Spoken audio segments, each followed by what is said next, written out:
I'm Prafnil from Nekota and I love listening to Today FM. My name is Stanley Girdler and I'm from Australia, but I'm part Fijian from Watraki, and I love listening to Today FM Rocks. For the best music and less talk, we tune into Today FM in Nasilai Village. Today FM rocks. My name is Inaya Ali and I'm from Ba, and I love the big breakfast on Today FM. I just love it and hope you love it too. My name is Jay from La Paz. I love listening to Today FM. Today FM rocks. My name is Naushin and I'm from Sambeto, and I love Today FM. Today FM rocks. Today's hit music on Today FM.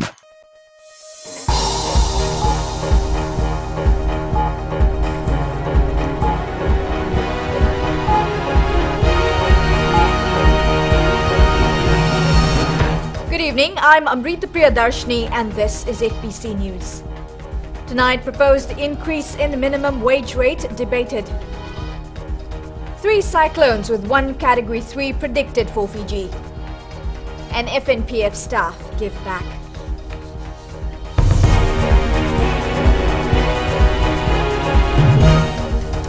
The proposed increase in Fiji's national minimum wage rate for unskilled work from $2.32 to $4 was debated at a conference in Nadi today. The issue was one of many industrial relation matters that was being discussed at the top executives conference. Ellen Stoltz reports. The proposed increase in the minimum wage for unskilled labour was a hot topic at the conference today, with unionists seizing the opportunity to have their say. What we're saying is we need to come up with something that we can take care of all these people, while at the same time we do the right thing for the poorest in our society. Felix Anthony claims that the government hasn't been doing its part as far as fair wages is concerned. These claims were quickly answered by Acting Prime Minister and Attorney General Ayasaid Qayyum.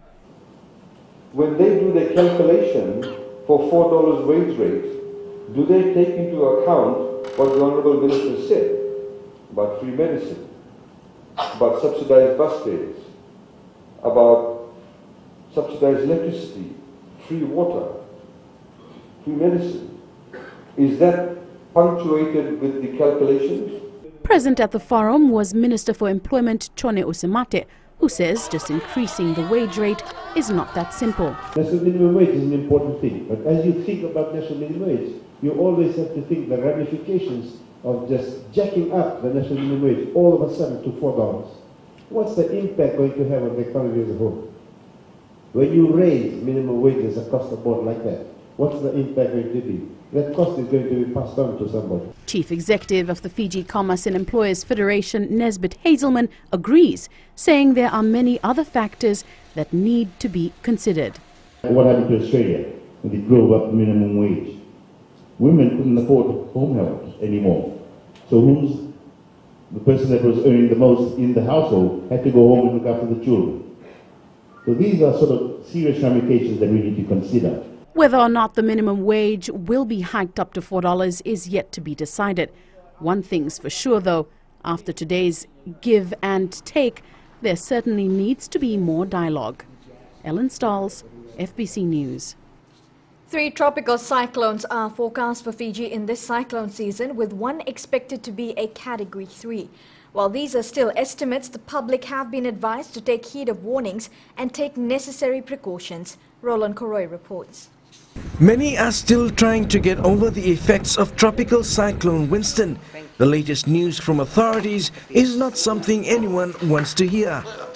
We expect as many as 2 to 3 cyclones, tropical cyclones, to pass through Fiji's this season, with 1 anticipated to reach Category 3 or above. Many people in cyclone-ravaged areas are still living in tents, still trying to recover.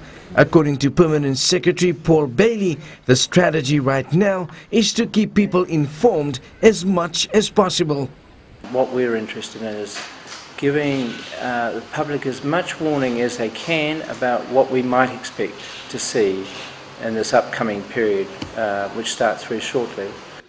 Director Meteorology Ravin Kumar says information from Regional Specialized Meteorological Center based in Nadi indicates cyclone occurrences are elevated for Fiji and Tonga. Will come that will be able to let you know about 7 days before. So this is just the numbers that we are predicting that will happen in the region. The information released yesterday are only estimates. The public are advised to take heed of warnings and take necessary precautions to save lives and protect property. Fiji's official 2016 and 2017 tropical cyclone season starts on November 1st and ends on April 30th. Roland Koroi, FBC News. The cost of kerosene and diesel increased from today. Kerosene is up by 2 cents to $1.18 a litre, while diesel prices increased by 1 cent to $1.40 a litre. Good news, however, for most motorists, with motor spirit dropping 5 cents a litre to $1.72, and a 5 cent drop in the price of premix to $1.56. More good news as a 4.5 kilogram cylinder of LPG is down 84 cents to $10.77. A 12 kilogram cylinder is down to $2.23 to $28.73. Bulk LPG per kg is down 16 cents to $2.03 a kg, and auto gas per litre is down 10 cents to $1.36. The new prices kicked in this morning. Around 60 employees of the Fiji National Provident Fund took time out today to help clean up St. Christopher's home. St. Christopher's is currently home to 24 children, the youngest being a 5-week-old baby. Pranita Prakash reports. The visit and the cleanup of St. Christopher's home is part of the fund's 50th anniversary corporate social responsibility program for this month. It's also an opportunity to bring their service out of the office and to the people. The objective is not only to show that FNTF looks after the financial interests of our members, but it also allows us to look at other segments of society that may be less fortunate than us, to help the staff to understand that their roles are much bigger than just working in the office. The team also donated beds, towels and other items which the home is grateful for. It's a joy and a blessing for us at St. Christopher's home. You have brought light into our hearts and to our homes.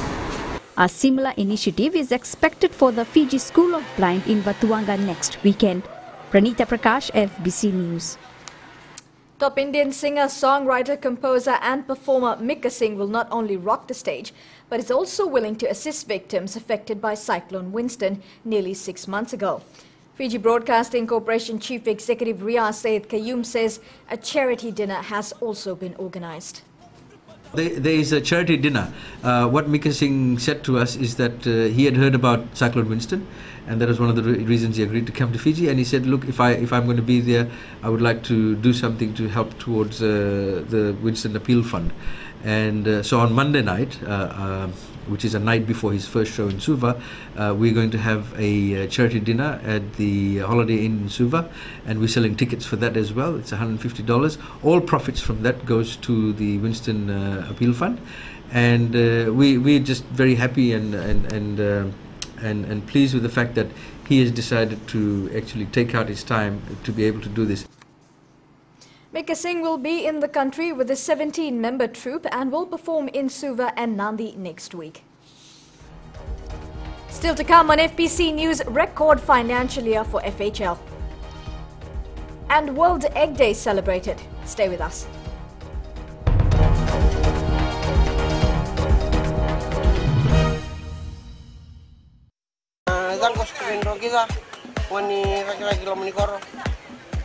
Daw binakabiyaw na pa ang mga Bull FM. Niron daw bingkarabyo, Ben Hilo po, Viroro Odo. Na Bull FM naman doon na sir. Yung Bull Bina, ang mga epeli, untuk talitin na parang Bull FM na po. Nambang doon din nga ng Bull FM na usur. Bull FM, nambang doon sir. Bull siya, puni ba ulang basa na ko Villa Meritibi, Bull FM nambang doon na sir. Talita itu nga lampas. Bull FM nambang doon na sir.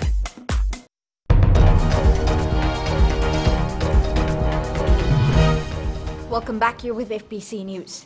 Now, Fijian Holdings Limited has had a record financial year with a 66% increase in profit. This will be part of discussions at the annual general meeting next week. Savara Tambor has more. Fijian Holdings Limited has been around for more than 3 decades, and 2015 has been one of its best year of services. All the companies are profitable at this stage except for one, the new investment, which is Live Cinema. But that too, with the expansion, it will turn around. So we are very positive, and we are looking forward for the future. Chief Executive Nuzab Farid says FHL will venture into agriculture in the near future. Agri and dairy is something close to our heart because it's close to the shareholders as well. Shareholders are very keen to see that Fijian Holdings get into business which can benefit grassroots, which can benefit Itoke landowners, which can benefit our own shareholders. About 300 shareholders are expected at the annual general meeting next week. Company executives are expected to list immediate and long-term plans for potential investment that improve value of shareholders. Sabera Tambua, FBC News. World Egg Day is celebrated the world over annually every October 14th. Right here at home, the day was also celebrated by Ramsamy and Sons Limited. Anna Ravulo went to see what the fuss was about. Eggs are a common household diet for many, from breakfast to a snack and even lunch or dinner.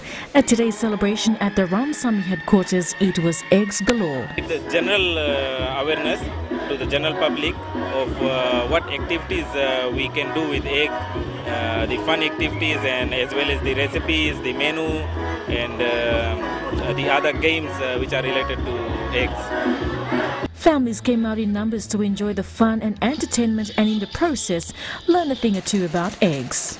Of this event today is to create awareness of what Ramsamy and Sons Fiji Limited is and what quality we are hyping on. Shoppers were also lured to today's celebrations, hoping for a good deal.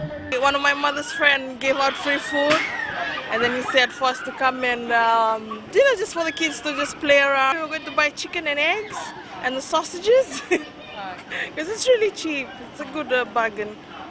This event not only helps customers buy many products from one place, but also gives them an idea of how many dishes they can cook from one ingredient, and that is egg. Anna Ravulo, FBC News. Acting Prime Minister Ayaz Said Qayyum stressed to the Hindu believers last night not to forget the teachings in the sacred scripture of the Ramayana. Speaking to more than 600 people at the International Ramayana Conference in Suva, Said Qayyum says the messages and ethics in the scriptures in every religion in the world are the same. It's important for all of us Fijians to understand the scriptures of the main religions in Fiji. Just like the Holy Bible has been translated in many languages, including the Itoke in Hindi, we welcome the initiative to translate the Ramayana in Itoke, as this will also enable more Fijians to understand and appreciate the values, lessons and messages of the Ramayana. Meanwhile, the Itoke version of the Ramayana was launched last night, which was translated by Nemani Bainivalu. More than 200 people gathered at the Nandera Methodist Church today to pay their final respects to former journalist Robert Matau. The 47-year-old passed away last week after a short illness. Matau was a former scholar of Morris Brothers High School and Queen Victoria School and was also part of the Morris relay team in 1986. A former Morris old boy, Lawrence Tikaram, says that Robert's colourful life is a reflection of his upbringing. Both schools, QVS and Morris Brothers High School, very close to his heart. The large turnout today is indication of his the passion that he believed in, the people that he followed, and the family that was very closely associated. Rob's son Solomoni Matau described his father as a dad like no other, who nurtured them, taught them well and loved them unconditionally. He was laid to rest at the Nasinu Cemetery in 9 Miles today. Ahead in sports, options open up for Fijian rugby players. An Australian Football League on a roll in Fiji. This and more coming up.